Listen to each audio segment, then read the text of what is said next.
Does this sound familiar? Enjoy things in moderation. It's a phrase we've heard 1,000 times, but Chapter 9 of the Tao Te Ching highlights this concept in clear terms and shares the benefits of knowing when to stop. Too often, things are ruined by just one step too far. Lao Tzu might have something to say about this.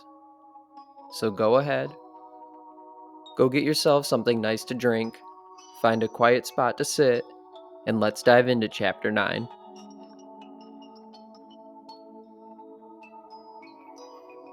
It is easier to carry an empty cup than one that is filled to the brim. The sharper the knife, the easier it is to dull. The more wealth you possess, the harder it is to protect. Pride brings its own trouble. When you have accomplished your goal, simply walk away. This is the pathway to heaven. Now, probably more than ever in history, we can have so much stuff, especially in the West. This has afforded us a weird perspective, largely unknown to most humans across time. The dangers of excess. Most humans throughout history never had to worry about too much. We do.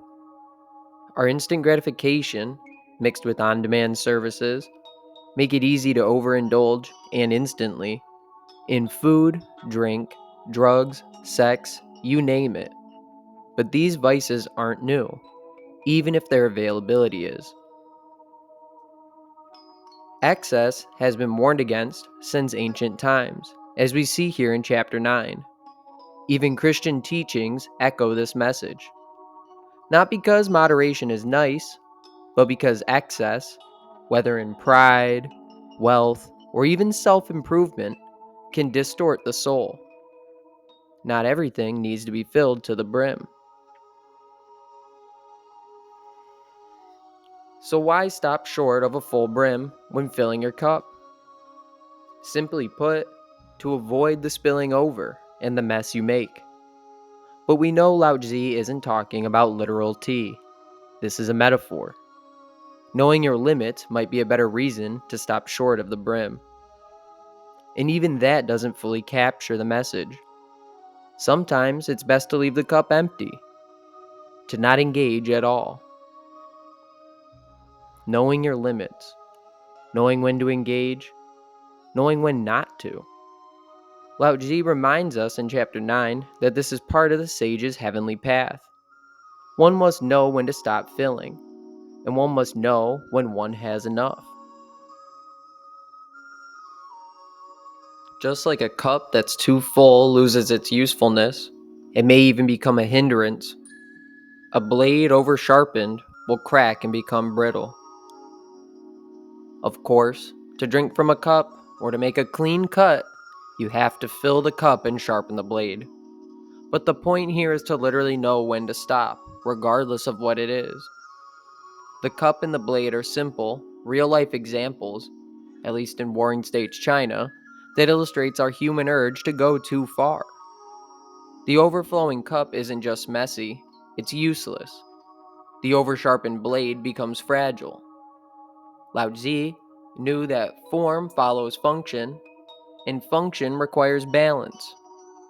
He's not asking us to reject tools, he's asking us to understand when they stop serving their purpose. And that insight applies not just to knives and cups, but to goals, relationships, careers, and even identities. Now, wealth itself is a fickle thing, and defending it has never been easy. As Lao Tzu puts it, amass a store of gold and no one can protect it. This may have been even more true when money was literal gold or heavy coins, as opposed to the paperless systems we use today. But even now, people go to great lengths to protect their wealth. Firewalls, security systems, legal walls, privacy tools.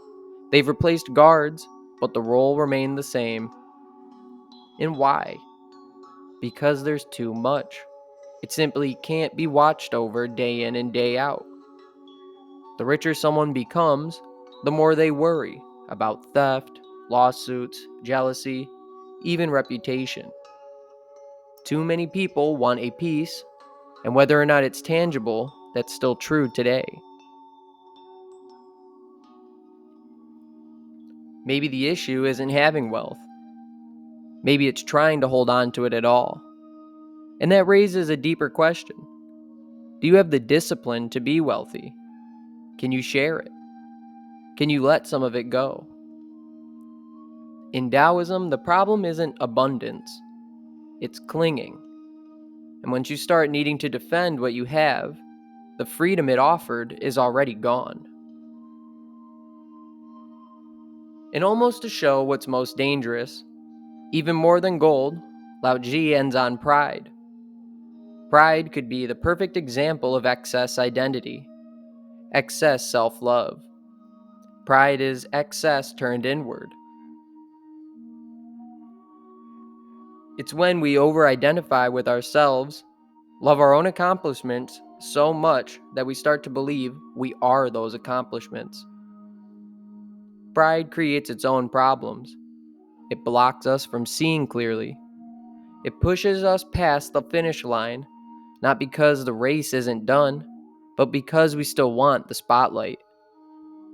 And so, when we indulge in ourselves, our possessions, our reputations, we invite trouble.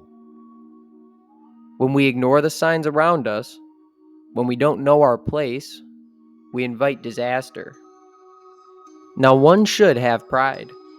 Pride in themselves, in their ancestors, in their work. But one must also know when the end is reached. There has to be a point where the ride stops. If you seek money, set a goal, a real goal, one that helps yourselves and others. Even a personal goal isn't a problem, but there must be restraint in the goal and in how you pursue it. Know when you've reached the peak and don't try to climb higher than the mountain allows. Because when pride takes over, we stop listening and we stop reflecting and we forget how to walk away. There's a tendency, I'm sure, in all of us to recoil at some of this. Some might ask, is Lao Tzu saying to just know your place? And to be blunt, yes.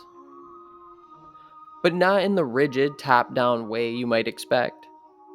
Taoist hierarchy, after all, is fluid, it's non-imposing, it flows, and our place is ever-changing, based on our interactions, our experiences, our environment, and the people we meet.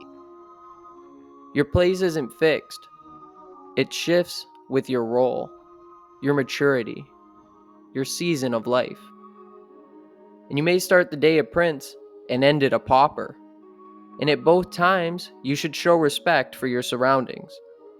You never know. You might be back on the throne the next day.